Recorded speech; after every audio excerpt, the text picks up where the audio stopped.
Radio Espace, Espace TV, les grandes gueules, la prolongation. Merci de votre fidélité, mesdames et messieurs. Évidemment, l'émission continue. Je le disais tantôt, depuis 2010, les crises politiques ont un trait constant. Les élections, au cœur des élections, un organe qui a mis donc les acteurs politiques à U et à DIA, particulièrement lors des derniers processus électoraux.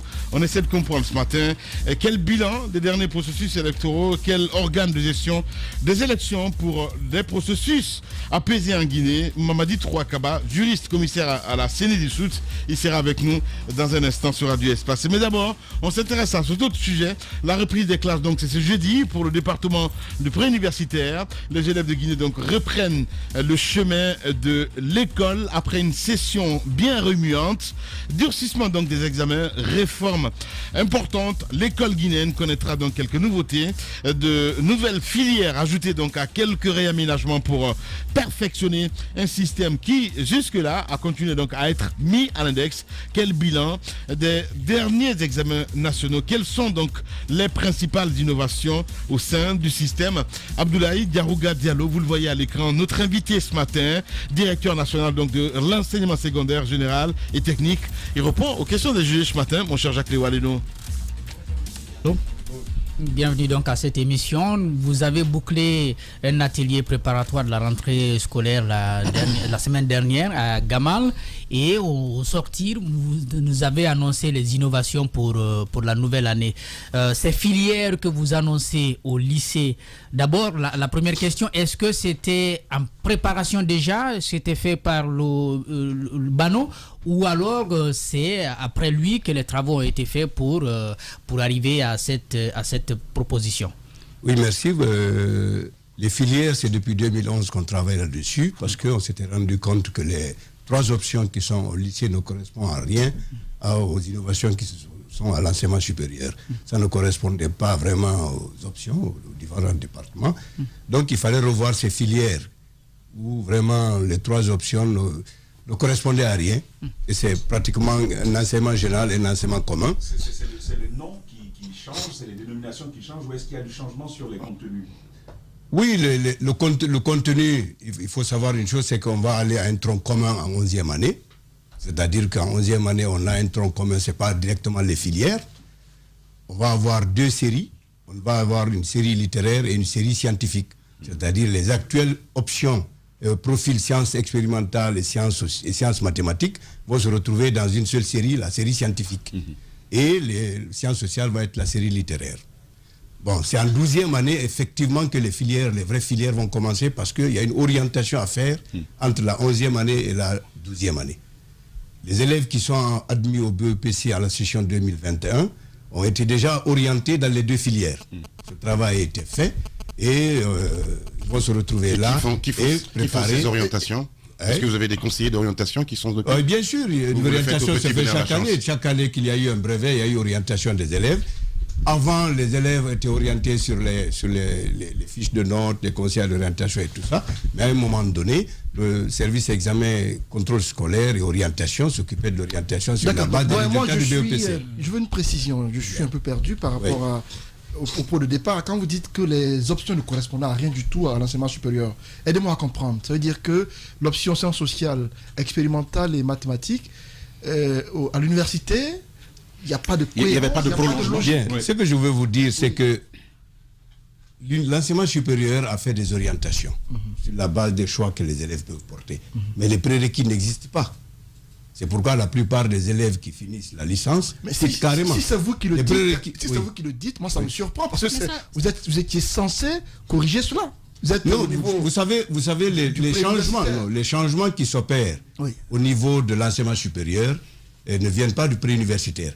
Et nous, depuis 2011, c'est-à-dire que depuis que nous sommes arrivés au niveau de la tête de l'enseignement secondaire, nous sommes en train de travailler sur les filières. En 2013, nous avons effectué un voyage d'études à Dakar, nous avons écrit aussi au Sénégal, en Côte d'Ivoire, où nous avons visité les différents types de filières qui existent là-bas. En résumé, ça a été une sainte pagaille. Il n'y a pas eu... Non, s'il vous plaît. C'est ce que vous je vais vous dire qu'en 2013... Je comprends largement qu'il n'y a pas eu d'ordre en la matière. Mais quand vous dites que ça a été une sainte Il pagaille. y a eu de l'ordre parce qu'il y a eu un bureau d'éthique qui a été sélectionné. Entre ce qui se fait au préuniversitaire et à l'université. Vous savez qu'à un moment donné, les élèves de série mathématiques pouvaient aller en mathématiques, pouvaient aller en médecine. À un moment donné, ça s'est passé. Et quand un élève qui fait sciences sociales va en sciences juridiques... Non, attendez. C'est l'État qui les orientait là. Non, l'État n'oriente pas, c'est leur choix. C'est le choix des élèves. C'est le choix des élèves. C'est le choix des bacheliers, depuis toujours. Mais ce que je vais vous dire, c'est que nous avons tenu compte de la situation actuelle, c'est-à-dire la possibilité d'emploi, la possibilité aux élèves de s'auto-employer, la possibilité des élèves de continuer leur cursus, d'aller plus loin. C'est pourquoi ces filières-là se basent sur ce qui existait, qu'on a amélioré. Voilà. Moi j'aimerais bien savoir, quand il dit que les filières, pratiquement que ça ne ressemblait à rien, c'est depuis quand? Vous avez fait ce constat-là depuis combien de temps? Bien. D'abord, il faut savoir une chose, c'est que ces filières sont venues en 84 et la décision a été prise en 9 mois. Moi, je vous le dis. En 1984. En 84, après le décès de Ahmed Sékou Touré, la conférence de l'éducation de 84 a décidé de changer l'agropastoral pour introduire de nouvelles filières d'enseignement et on a pris les 3 options. Et les 3 options, c'est les mêmes disciplines avec des programmes plus ou moins enrichis d'une option à une autre. Vous avez mathématiques partout, vous avez les mêmes disciplines partout, avec un plan d'études qui diffère. Ça veut dire que vous avez constaté vous-même que plus on avançait, plus les élèves allaient mieux en sciences sociales que dans les autres à cause des résultats du baccalauréat. Bon, donc on s'est dit, mais aujourd'hui où l'enseignement supérieur a introduit plusieurs filières d'enseignement avec plusieurs données et on est allé au LMD, ça veut dire que la recherche, le travail individuel de l'élève compte. Et dans ces conditions, il faut outiller l'enfant, l'élève du secondaire, pour qu'il puisse aborder l'enseignement supérieur ou l'enseignement professionnel, ou l'enseignement technique, ou aborder la vie avec grandes gueules. Ce que vous nous proposez, c'est ce qui existe, en tout cas dans les pays voisins, au Sénégal et puis en Côte d'Ivoire. Là-bas, il y a même 3 séries, hein. Là-bas, il y a même... Exactement. Non, j'en viens à ça. Mais maintenant, est-ce que c'est plus amélioré ou alors vous avez copié typiquement ce qui se passe? On n'a rien copié. On a sélectionné un bureau d'études, le Consortium international de développement de l'éducation, qui est venu faire une étude sur le terrain. Ils ont rencontré plusieurs couches de la société. On a rencontré les encadreurs de l'éducation, ils ont rencontré les parents d'élèves, ils ont rencontré des étudiants diplômés employés, ils ont rencontré des étudiants à la recherche de l'emploi, ils ont rencontré des étudiants en auto-emploi. Donc, il y a eu plusieurs couches qui ont été rencontrées. Et dans tous les domaines. Allez, on a que 5 minutes. Je vous donne un domaine. Voilà. Si vous voulez, ils sont allés par exemple rencontrer les miniers. Ils ont rencontré des agronomes. Ils ont rencontré des vétérinaires. Ils ont rencontré des ingénieurs génie civil. Ils ont rencontré des mécaniciens pour savoir quelles propositions ils font pour la formation des élèves. Le lycée, c'est l'intermédiaire entre l'enseignement supérieur, le professionnel et le primaire. C'est ça le secondaire. Et le lycée apporte les prérequis pour que l'enfant puisse avoir à continuer sa formation. Alors que les 3 filières ne préparent l'enfant qu'à aller à l'université, à continuer. Mais elles ne le préparent pas, par exemple, à aller dans un professionnel. Il n'y a pas de prérequis. Aujourd'hui, nous avons voulu que l'enfant qui est au lycée ait suffisamment de prérequis pour les filières qu'il va commencer à aborder dès le lycée. J'aime bien j'aime bien. Vous utilisez prérequis. Je pense que ces questions d'ailleurs se tiennent en cela. Oui. C'est la question des contenus sur laquelle on n'a pas encore eu de réponse. Qu'est-ce qui, à l'intérieur de vos innovations, va porter ces prérequis-là? Qu'est-ce qui va changer au niveau des éléments de l'apprentissage? Je vous donne un exemple. Oui. Moi, j'ai fait sciences sociales. J'ai pas eu de problème, enfin, je crois, à faire la sociologie. C'est pas forcément que c'était disposé, que j'avais été par prédisposition à faire de la sociologie. Et donc, mon problème, c'est pas tant la connexité entre le lycée et le supérieur. Qu'est-ce qui change sur les contenus, pas sur la nomenclature? Bon, vous savez, non, j'en viens. quand on fait le tronc commun en 11e année, c'est pour renforcer les acquis du collège. Le collège prépare l'enfant aux fondamentaux et à la réflexion sur le savoir-faire. Le lycée prépare l'individu à l'analyse, à la logique, à l'analyse et à la réflexion. Donc, quand ils vont faire la 11e année, les filières vont commencer en 12e. C'est-à-dire que les deux filières vont éclater. Mais d'abord en 11e, si on prend par exemple les sciences physiques, chimie, mathématiques, c'est vrai que les matières là vont être maintenues. Dans les contenus, qu'est-ce qui change? Pour celui qui fait par exemple profil scientifique, je vous donne est-ce que vous y apporterez de la pratique? Parce que ce qui a manqué très généralement... Je vous dis d'office que les filières vont commencer en 11e année, pour cette année. Il y a les innovations qu'on a apportées, c'est qu'en sciences, en série scientifique par exemple, ils vont faire les programmes les plus difficiles qui étaient déjà en SM et en SS et en SE. Biologie, géologie vont être 6 heures en 11e année. Bien. On ne change pas directement les programmes. Le volume horaire a changé parce que le plan d'études a changé. Ensuite, en sciences sociales, en sciences littéraires, au lieu de faire physique à part, chimie à part, on fera un cours de physique-chimie. Parce que là, ils n'ont besoin que des fondamentaux. Monsieur Diallo, oui. je vais être très agressif là. Avec vous. Non, j'accepte votre agression parce que la population qui a besoin de cette agression pour se faire une idéologie. Je vous fiche mon billet parce que vous savez, l'orientation des élèves, c'est un métier à part dans l'éducation, ça vous le savez.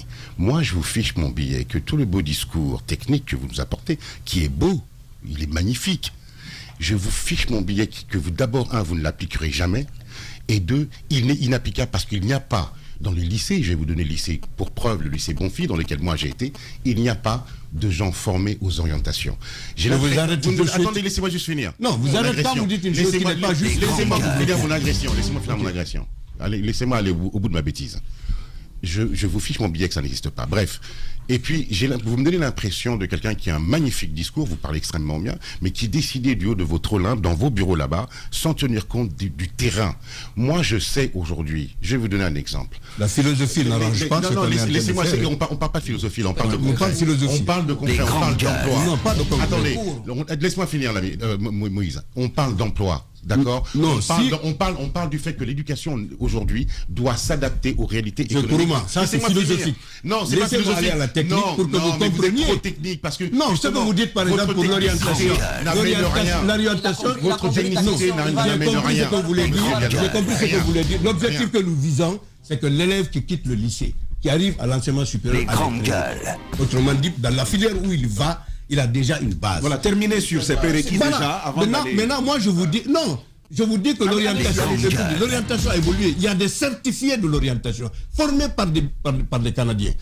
On part d'une base. Aujourd'hui, ce qu'on est en train de faire, c'est de rattraper ce qui a manqué. Et on est en train de travailler là-dessus depuis toujours.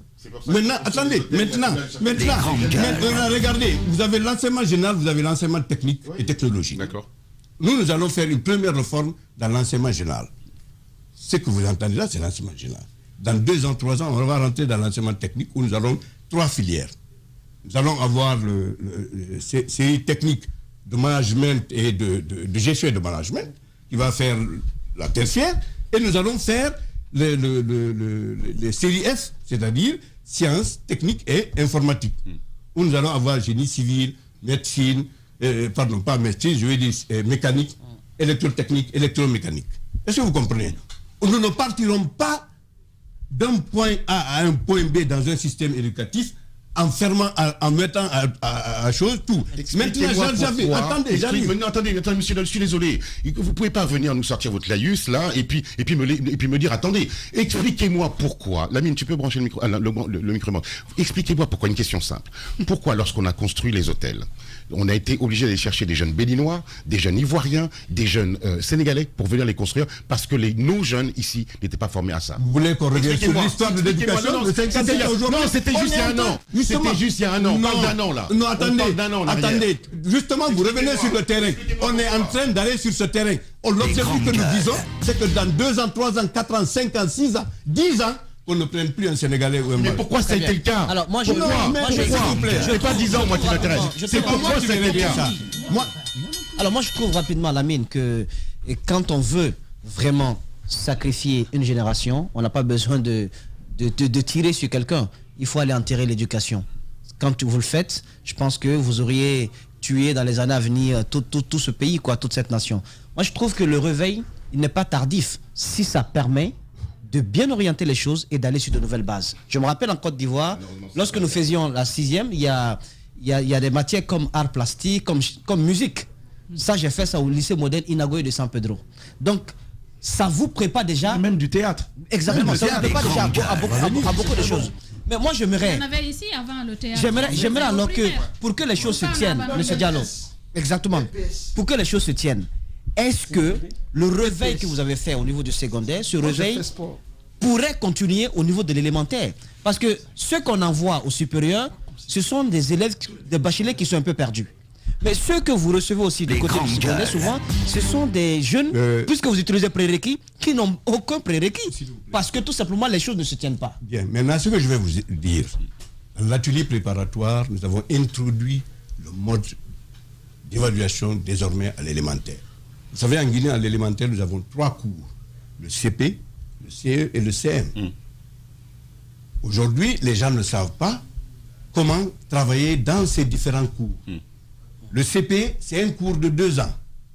CP1, CP2. À la fin du CP2, tu as des prérequis obligatoires que tu dois avoir. Si tu sais lire, tu sais calculer, tu as appris ça, tu as les prérequis. Les fondamentaux qui t'amènent au CE, au cours élémentaire. Et au cours élémentaire, tu dois pouvoir lire couramment. Tu dois pouvoir expliquer certains textes. Tu dois pouvoir écrire. Tu dois pouvoir calculer. Et tu vas au CM. CM1, CM2. Lorsque tu as rempli les prérequis du CM2, par une évaluation correcte qui a été faite par les enseignants, dans cet atelier, nous avons prévu même la formation continue, comment rehausser le niveau des enseignants. Mais ce n'est pas de but en blanc qu'à l'éducation, on tourne un bouton, tout est rentré dans l'ordre. Si on repart dans l'histoire de notre éducation, je vous informe que le lycée technique d'Abidjan a son homologue à Conakry, c'est le lycée technique de Doka. Qu'est-ce qu'on en a fait? L'héritage est mort. Mais ça, c'est pas nous. Attendez, ça, c'est pas nous. Nous, notre objectif... Moi, quand j'ai été au lycée scientifique de Yamoussoukro, une école scientifique que le président a construite. Le lycée Mami Adjoua. 3000 élèves à régime d'internat. 40 hectares. Vous ne pouvez pas faire ça à pied. J'ai été moralement touché parce que je me suis dit on aurait pu faire autant de choses ici. Quand je vous dis que... On sait qu'il y a beaucoup de choses à faire. Aujourd'hui, quand on revient sur le plan technique, les enfants se préparent au lycée pour aborder donc, le supérieur. Est-ce que vous ne pensez pas que faire pratiquement 9 matières, c'est aussi beaucoup plus une charge pour les enfants pour accéder à... J'ai fait 13 matières quand j'étais au lycée, je faisais la pastorale. Attendez. Oui, mais Attendez. Les grandes gueules. J'ai posé une question, je voudrais qu'on aille répondre. Je dis, il y a une évolution. Moi, j'ai fait agropastoral. J'avais 13 matières. Oui, je l'ai fait aussi. Attendez. Je suis arrivé à l'université. J'avais trop de matières à l'université. On n'avait pas des options réelles. On avait un enseignement général d'abord. Nous, ce que nous voulons aujourd'hui, c'est d'abord mettre les enfants sur un chemin qui les conduit vers la réussite scolaire. Après, ils vont à l'université avec des prérequis, des bases.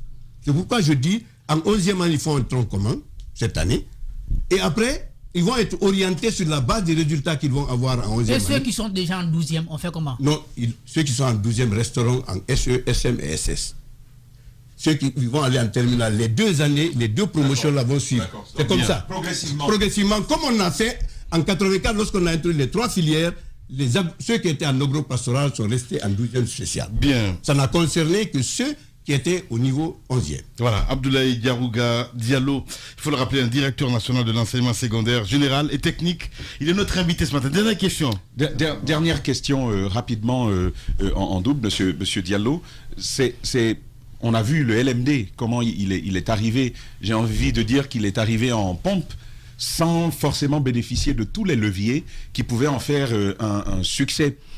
Cette réforme, c'est bien, avec des filières nouvelles, une filière littéraire, une filière scientifique. Vous avez même parlé d'informatique. Mais est-ce qu'on a les ressources pour ça? Est-ce qu'on est prêt à pouvoir réaliser tout ceci sur l'étendue du territoire? Les grandes On parle gueules. encore des écoles publiques. Est-ce que vous, qui êtes directeur de cet enseignement-là, vous en avez les ressources? Et je termine quand même avec les examens. On a eu des examens nationaux un peu particuliers cette année. Les scores ne sont pas forcément des plus reluisants. Beaucoup de fraudes se sont organisées malgré une volonté affichée du ministre Bano. Pour vous, si on vous demandait d'avoir une lecture de tout ceci, comment appréciez-vous le déroulement, l'organisation des examens nationaux précédents? Je voulais préciser une chose. Tout à l'heure, vous avez parlé du CABD. Je vais aborder ça et continuer. On arrivera à 5 baccalauréats au finish de cette réforme. On aura le bac A, oui, le bac A, le bac B1, le bac B2, le bac C et le bac D. Le bac D expérimental, le bac D mathématiques, le bac B2 sciences économiques, le bac B1 sciences sociales et le bac A langue et littérature. Les filières commenceront en 12e. Pour la 11e, ils sont dans un tronc commun qui les prépare à ces filières. Ça, c'est la première chose que je voulais dire. Il ne faut pas rentrer. Et nous avons le temps matériel pour analyser ce qui va se passer dans les 3 premiers mois de l'application des 11e troncs communs. Phase pilote, pour savoir comment remodeler la situation. De toute façon, on a pris le choix le plus léger, de ce qui nous a été proposé. Pour ce qu'il faut savoir, c'est qu'à partir de cette année, nous avions déjà, avant d'arriver à cela, listé tout le matériel nécessaire pour équiper des lycées qui pourront faire, en plus des cours théoriques, des cours pratiques. Le ministre Bano était déjà sur ça pour que l'on puisse ouvrir des laboratoires. Je voudrais aussi vous dire que ça, oui, la liste, elle est fraîche, elle est moins. La liste, c'est bon. On a l'habitude des listes, de l'inventaire, ça c'est pas compliqué. Vous savez si nous sommes quand même dans un pays où on nous a dit qu'il y a eu 5000 écoles, on nous dit l'argent est sorti, mais rien n'a été réalisé sur le terrain. C'est le problème que nous avons. Les Guinéens sont des pessimistes. Nous sommes pessimistes. Vous nous avez rendus pessimistes. Oui, d'accord, vous n'êtes pas le seul. Vous, les gouvernements, vous nous avez rendus pessimistes. Moi, je suis optimiste dans ce que je fais. Et je dis et je le répète, l'objectif que nous visons, c'est d'avoir des lycées dignes de son nom. Et ça, nous partons des faits que nous sommes en train de faire. Vous n'avez même pas la qualité pour nous le promettre. Non, parce que attendez. La décision de l'argent, la décision de la mise en œuvre, c'est pas forcément... L'argent, je vais vous informer que nous avons des financements. Nous avons un financement sur le PRODEC. Nous avons un financement sur le PRODEC qui va nous permettre d'entreprendre ça. Le PRODEC, c'est le projet décennal de financement de l'éducation, développement de l'éducation. Là, nous avons de l'argent pour ça. Et même l'étude qui a été faite pour ces filières, c'est le FOSEP, donc un financement extérieur, qui a permis d'arriver à cela. Quel est le budget qu'on vous donne, le budget que l'État alloue à l'enseignement? Bon, il faut reconnaître une chose, que nous sommes entre 13 et 14%. Quelle est la moyenne de la sous-région? Quelle est la moyenne de la sous-région? C'est faible, très faible.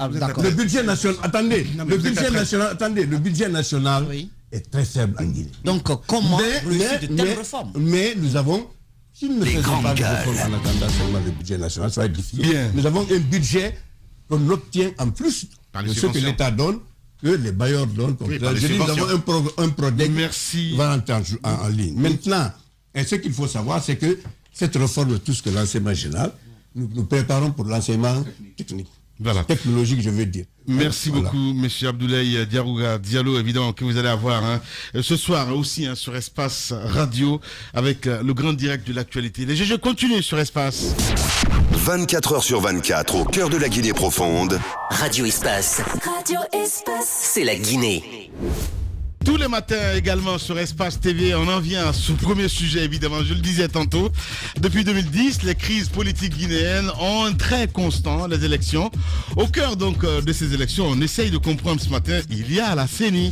Et ce matin, la chance, on a de commissaire, donc c'est bien Mamadou Trouakaba, il est juriste. Et commissaire donc de la CENI du Sud, il est avec nous dans ce studio. On essaie de débattre avec lui, mon cher Jacques Lewalino. Il est notre deuxième invité ce matin dans cette émission. Les GG sur Radio Espace Guinée. Monsieur Kaba, bonjour. Bonjour, cher Jacques, bonjour à tous. Bonjour. Juriste, ancien commissaire de la CENI. Vous êtes arrivé à la CENI après le décès de Kébé. Et donc, pour le référendum qui a été organisé, vous n'étiez pas là comme commissaire. J'aimerais quand même qu'on commence la discussion là où tout a commencé, c'est-à-dire la question du référendum constitutionnel. Et il y a un article qui a donc votre tribune. Je voudrais qu'on en parle. Nos confrères de Mosaïque avaient titré changement de constitution. Le président peut changer la constitution, pardon. Mamadi Troa Kaba, le juriste, tranche. Vous êtes bien d'accord avec ces titres-là? Vous êtes bien d'accord? Vous pouvez répondre. Oui, j'attends la fin de la question. Est-ce que vous en êtes l'auteur? Oui, j'ai fait la tribune était intitulée Les grandes gueules. Au débat sur la Constitution. C'est le titre que j'ai donné à ma contribution. Maintenant, il est revenu à chaque média de tirer dans le texte un titre qui lui semblait être le plus évocateur ou le titre qui lui semblait être le plus attractif. D'accord. Moi, le titre du document, c'était Contribution sur le débat constitutionnel. On m'a dit 3 Kaba tranche, vous n'êtes pas d'accord avec, je peux supposer, donc... Non, vous savez, j'aime bien les médias. Et ça, c'est pas mauvais. C'est-à-dire un journaliste ou un média, dans un document, il trouve... une expression qui peut être le plus attractif.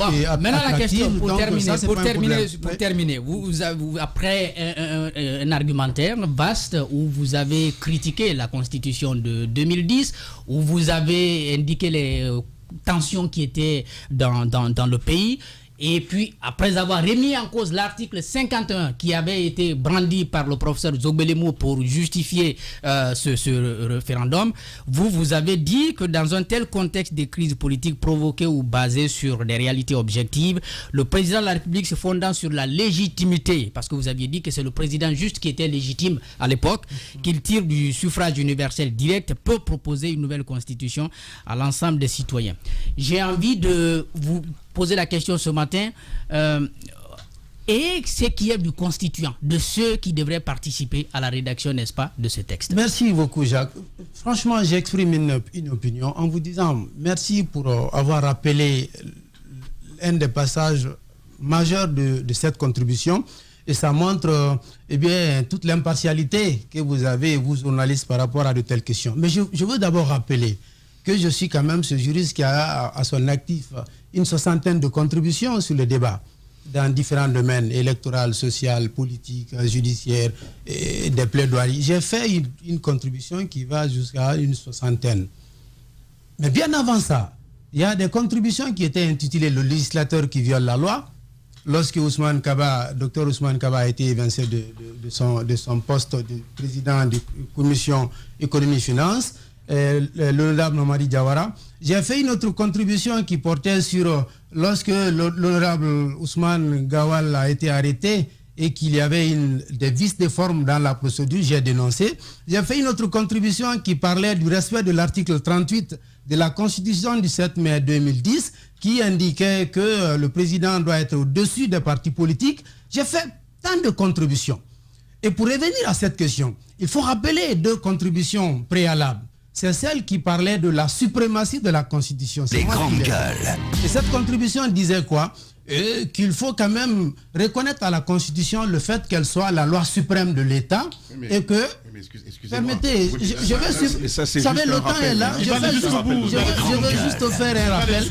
Donc, je disais que cette contribution qui était titrée « La suprématie de la Constitution », c'était pour rappeler qu'on devait quand même avoir du respect pour la Constitution. Ceux qui commençaient à dire que la Constitution ne valait rien et qu'on pouvait la modifier, ça c'était une manière d'interpeller ceci, disons, pour les faire comprendre que la Constitution devrait être respectée dans toutes ses dispositions. J'ai fait une autre contribution qui montrait... Non, c'est la dernière avant de revenir à la question. Si vous permettez... On dirait que vous écrivez une constitution. Il y a beaucoup de préalables. Il y a trop de préalables. Maintenant, je reviens. Là où il a été... Là où la polémique... S'il vous plaît, il répond. Qu'il écoute aussi la question. La question de Jacques, elle est très précise. C'est une contribution précise. Tout à fait. Maintenant, je reviens à cette contribution. Le sens de est-ce que vous reconnaissez avoir... Je reconnais, c'est ce que je veux dire. Mais il faut quand même me donner un certain préalable. Alors, cette contribution, d'ailleurs, elle est venue un peu tardivement. Il y a des juristes qui ont brandi l'article 51, c'est là j'appréciais son introduction, pour dire qu'on peut se baser sur cet article 51 pour proposer une nouvelle constitution. Dans ma contribution, j'ai évoqué 4 points essentiellement. Le premier point disait que l'article 51 ne peut pas être le fondement, donc il faut laisser de côté, parce que cet article parlait d'un projet de loi portant sur l'organisation des pouvoirs publics qui ne peut pas être assimilé à une constitution. Parce que ce projet de loi devrait être déclaré conforme à la Constitution avant qu'il ne soit proposé au référendum. Parce que le sens de la question est lié au coup d'État actuel. Parce permettez que, vous savez, si je réponds par oui ou non, nous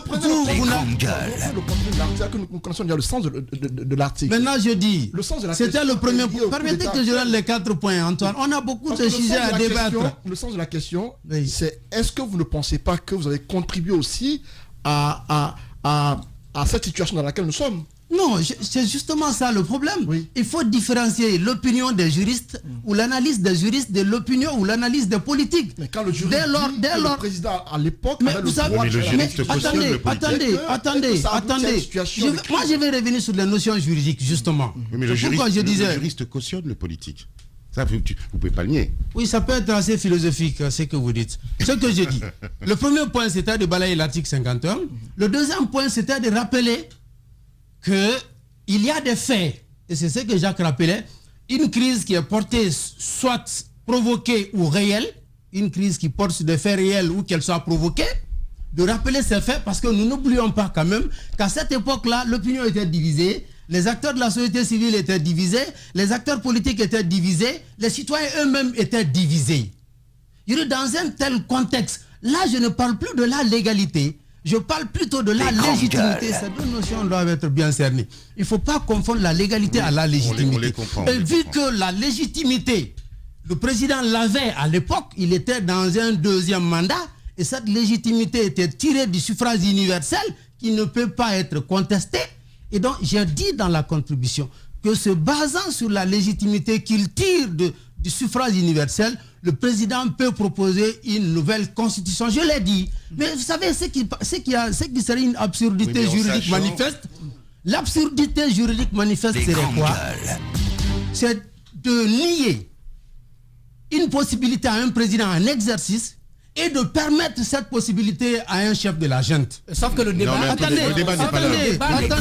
Je veux dire le débat n'est pas là. Vous êtes en train de noyer. Vous êtes en train de noyer le débat. Non, je ne vois pas. Attendez.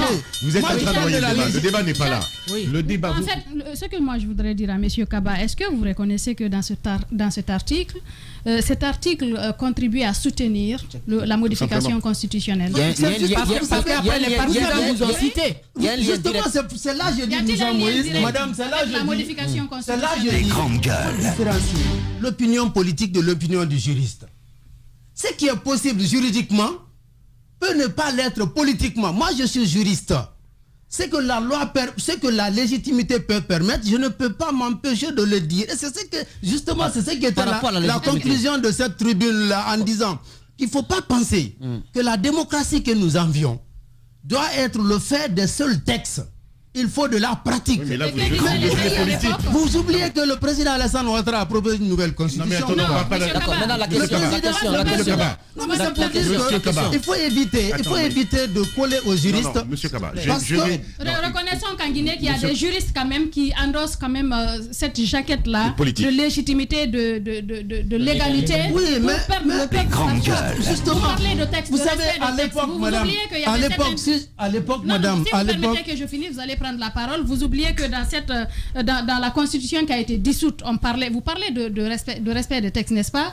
Il y a cette constitution qui était là, dans laquelle il y avait ces intangibilités constitutionnelles. Il y a des juristes qui se sont permis justement de venir mettre à l'eau tout cela pour dire que c'est possible. Justement, par rapport à ces intangibilités. Même ma contribution aussi, c'était un autre point. Le troisième point, c'était de dire que la constitution du 7 mai 2010 contient des intangibilités, parmi lesquelles le nombre et la durée du mandat présidentiel.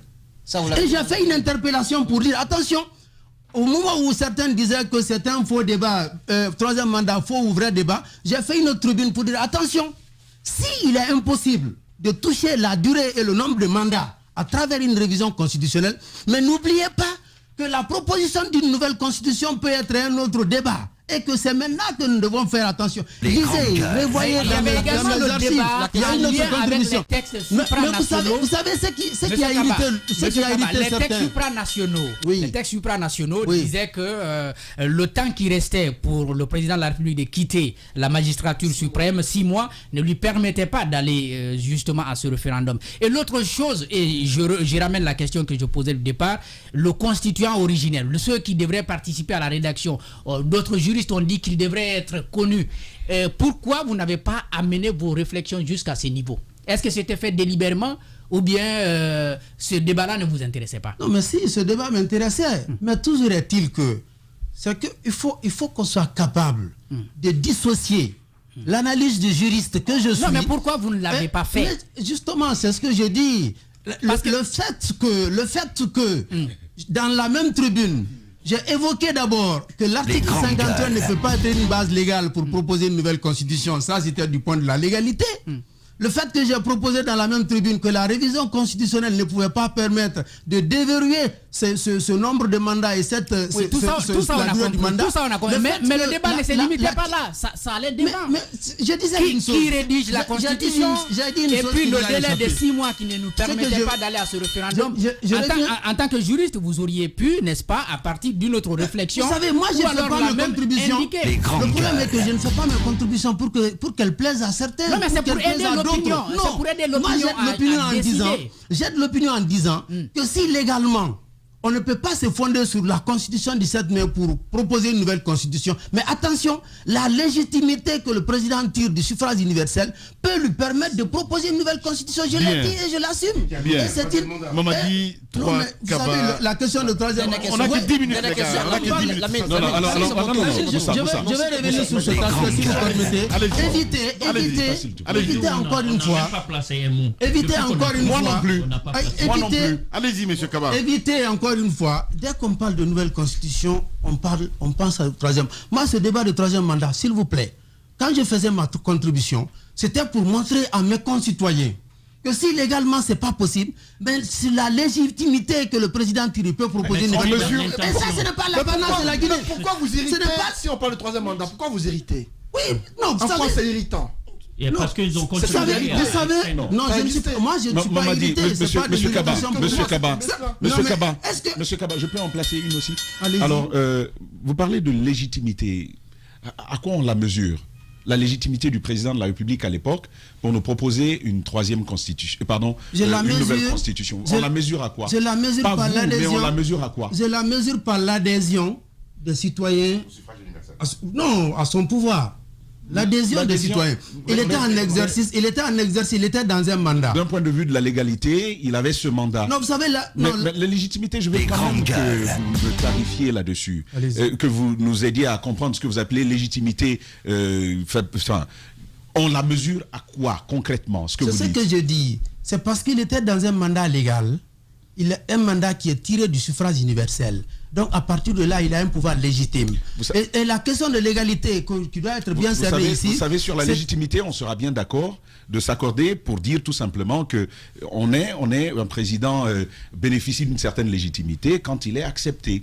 Quand il est accueilli. Oui, mais justement, alors, adhésion à qui il est, à son autorité, malgré le sang dans lequel on a versé. Franchement, le sang dans lequel on a versé. Votre question m'amène vraiment à la conclusion sur ce débat.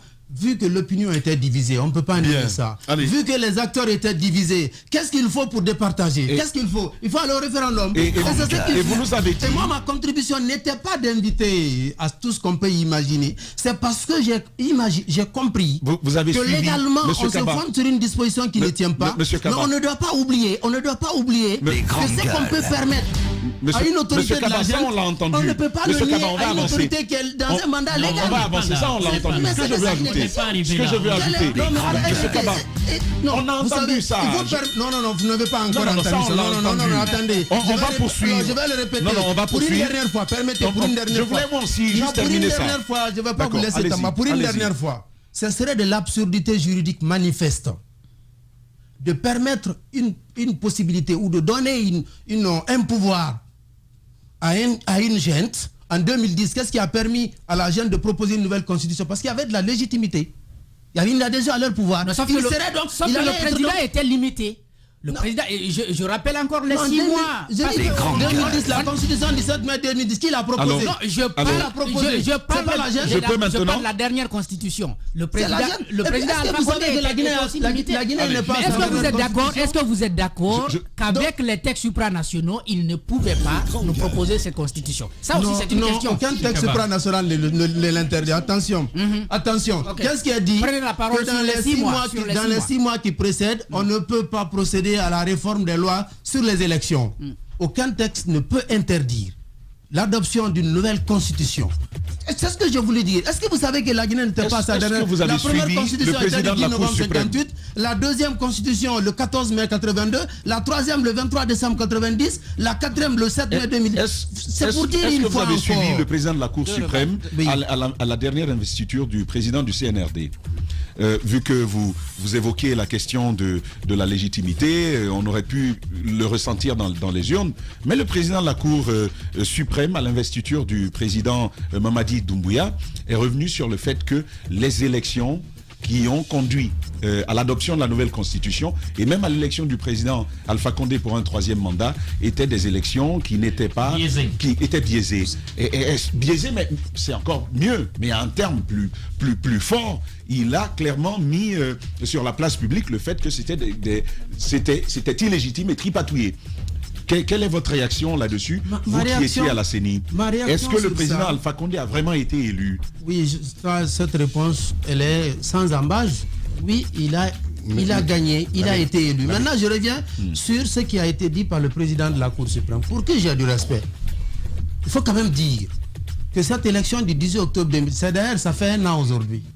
Et donc, par extraordinaire, je suis dans vos studios. Ah, c'est normal, c'est pour l'enterrer. Vous pouvez témoigner. C'est pour enterrer cette élection que vous êtes là. Ok, oui, si vous le dites ainsi, vous pouvez témoigner que cette élection du 18 octobre 2010 a été caractérisée par la plus grande transparence. Les médias, vous pouvez témoigner. Vous pouvez apporter 3